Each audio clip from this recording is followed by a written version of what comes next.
Well, hello there guys. So today's video, I'm joined by Brittany, or Bits of Paradise here on YouTube. If you guys have been following me for a while, then you know who this wonderful lady is. We've been best friends for 4 years. Yeah, pretty much since we became friends right when we both started. Yeah, I mean, we became channels. friends 4 years ago and then built two best friends. Yeah. So No. I feel like we were instantly best friends. Really? Well, yeah, that's probably. how I felt. Some friendships, it takes a while to get there. Yeah, we were it's just instantly like, there. Yeah, Instant. Yeah, I'd agree. On Brittany's channel, you can go over there and check out her video. We're gonna be showing you guys a bunch of summer drink recipes featuring LaCroix. Yep. So that'll be good. And then on my channel, as you know from the title, we're gonna talk about motherhood with chronic pain. Mm-hmm. So both Brittany and I live with chronic pain. So I thought this would be like a good topic to talk about because I do get questions about it a decent amount, how I handle it. So I went ahead and asked you guys questions on Instagram. So I have lupus. My mom had lupus growing up, and now I have lupus. But most of my pain comes from the fact that I have rheumatoid arthritis. I have arthritis in all of my joints. I've needed knee replacements since I was like 21, but I'm trying to hold off on those for as long as I can. And so yeah, my body hurts.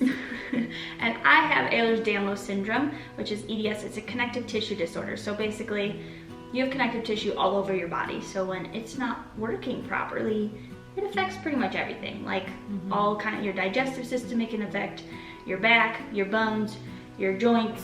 I have a lot of dislocation issues and just chronic pain in general. And most of my chronic pain comes with my back. So we got a few questions about mom guilt regarding your pain. Yeah, not being able to necessarily do things that your kids want to do right when they want to, or at all in some cases. Yeah. And how we deal with it. Yeah, and as soon as Ariana read that question before we were filming, we were both like, yeah.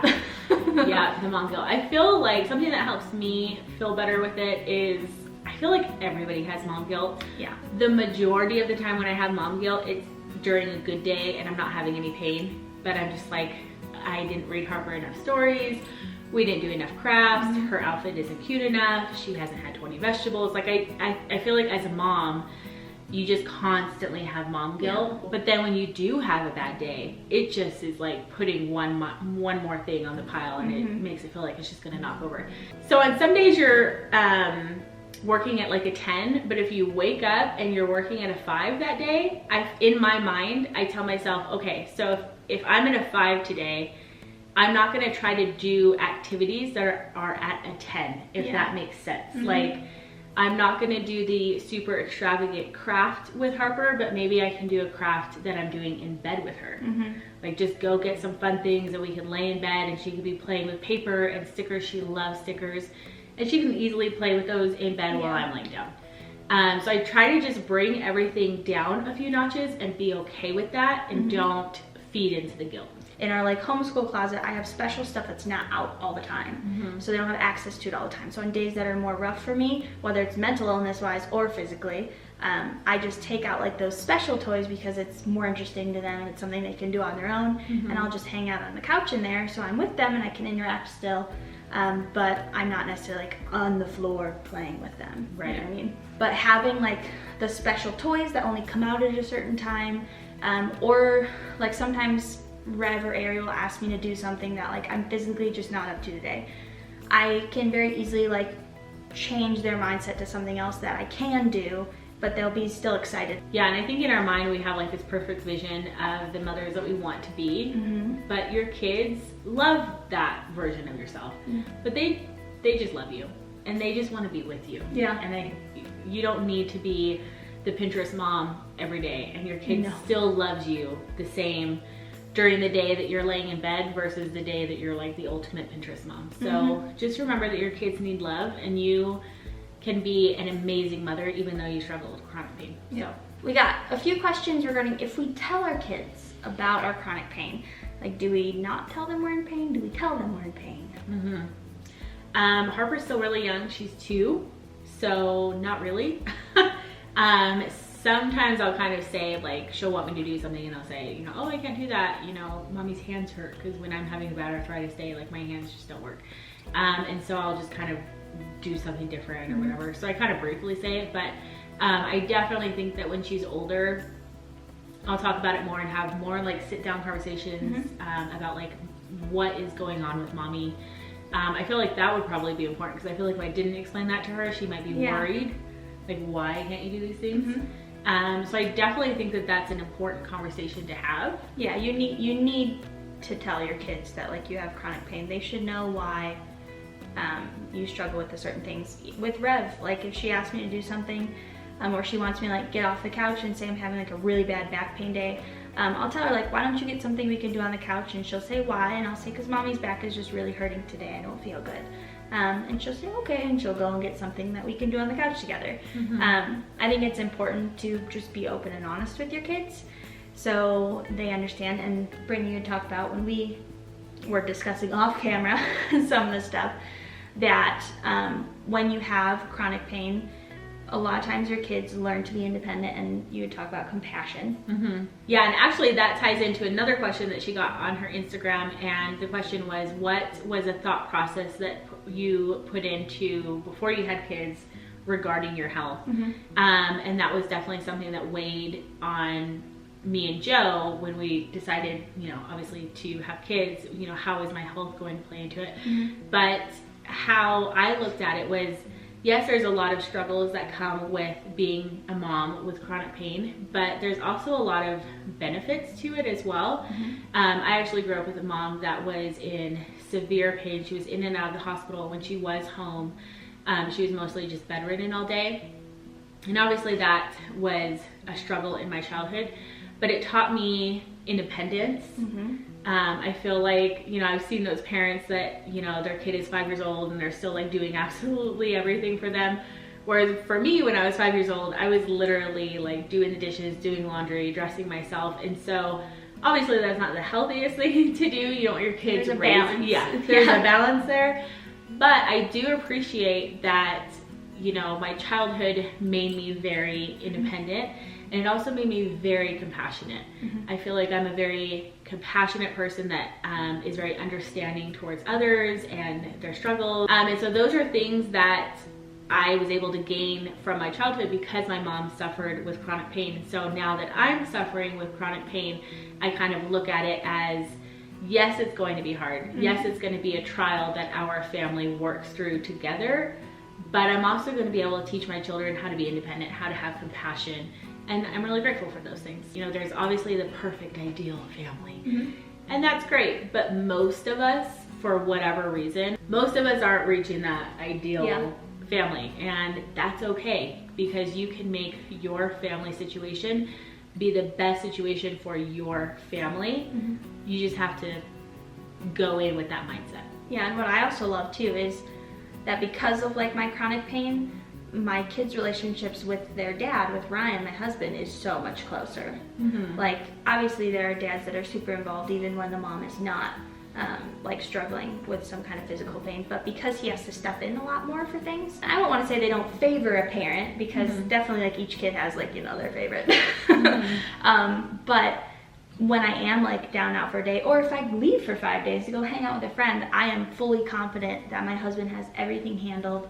My kids are confident with him and love him, and I don't have any worries about that. And that really is in big part because of just that he's had to step in for certain things that 100%. You know, other dads may not have to. Yeah, we have the same exact, I would say that same exact thing for our marriage. So yeah. And then I think the last question we're going to handle is, how do you deal with like getting overwhelmed with chronic pain? Because certain days there certainly are like days where I'm like, I don't know if I can do this. You have those days, and you have those days no matter what as a mom. It's the same thing as a guilt thing. You know, whether you have chronic pain or not, you're going to deal with mom guilt, and whether you have chronic pain or not, you're going to deal with being overwhelmed. I think that the times that I feel overwhelmed with it is when I start to feel depressed with chronic pain. I read a study somewhere, and I can't even remember the exact stats, but basically chronic pain goes along with depression a lot of times. Which is understandable. So there's definitely times that I start to get into a little bit of a depression because the negative sides get to me, and I think, I wish I didn't have to deal with this. I wish that I could just be a mother that can get on the ground with my kids or run and go play. And you know, sometimes it does get to you. And something that kind of is able to pull me out of that is, again, going back to my childhood, not getting emotional, so stop looking at me like that. My mom, geez, I won't look at you. Sorry. That's why I haven't talked about this on camera before.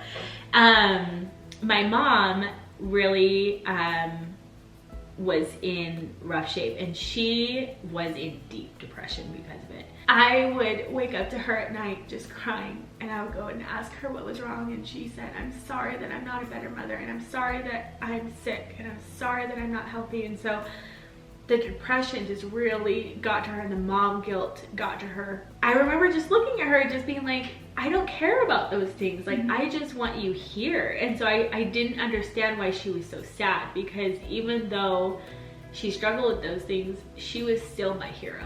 And I wouldn't trade her for the best mom in the world, because I loved her with everything. And so seeing her be so sad over it just confused me, and it carried into her everyday life. And so she was just stuck in a depression. And it wasn't the fact that she was in a wheelchair that made it to where I didn't have like the normal mom. What really broke my heart as a child was the depression side of it, because she just couldn't get out of it, and she just didn't have any joy, and she was so sick and in the hospital so much. I don't know what I would have done if I was in her shoes. But I wish that she was able to find joy. Looking back on that, I don't wish that she was able to get out of the wheelchair or not be in the hospital so much. I mean, obviously those things would have been great, but if I had one wish to put on her, it would have been that she was able to have some joy through it. And so now that I have grown up and I have my own health issues that I'm working on, when I sink into those depressed days and I'm feeling overwhelmed, I tell myself, this is not going to claim my life. This is not going to claim my motherhood. I'm going to push through it, and I'm gonna find the joy, because I can't change my health issues, but I can change my attitude. Yeah, it's just every day focusing on the good and trying your hardest to focus on the good. Chronic pain is hard because it's like a forever, you know? Like it's, you know, it's not gonna like magically, well, I mean, you know, there are still miracles. It could magically go away. Yeah. But the chances are that, no, you're not until you go to heaven.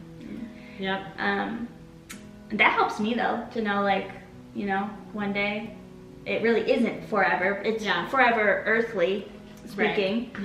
Yeah. But it's really not forever. Yeah.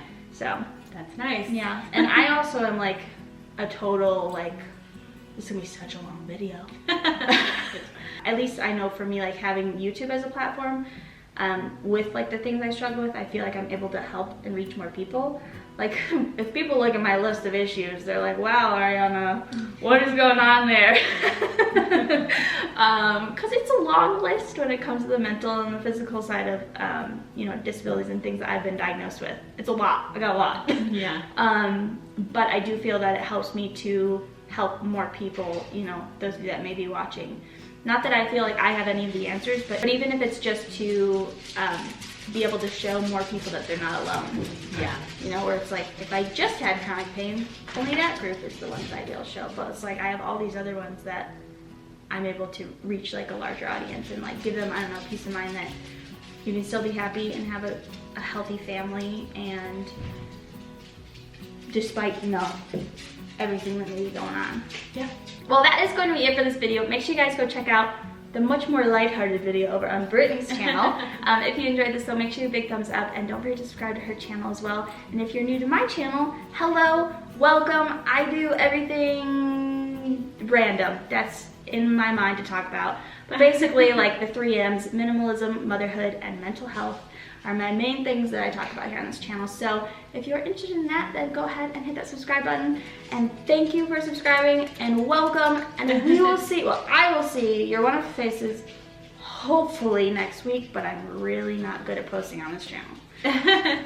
But my vlog channel, you can go over there if you want to stay up to date. Because we do post there 3 days a week. But I'll see you guys when I see you guys. Bye.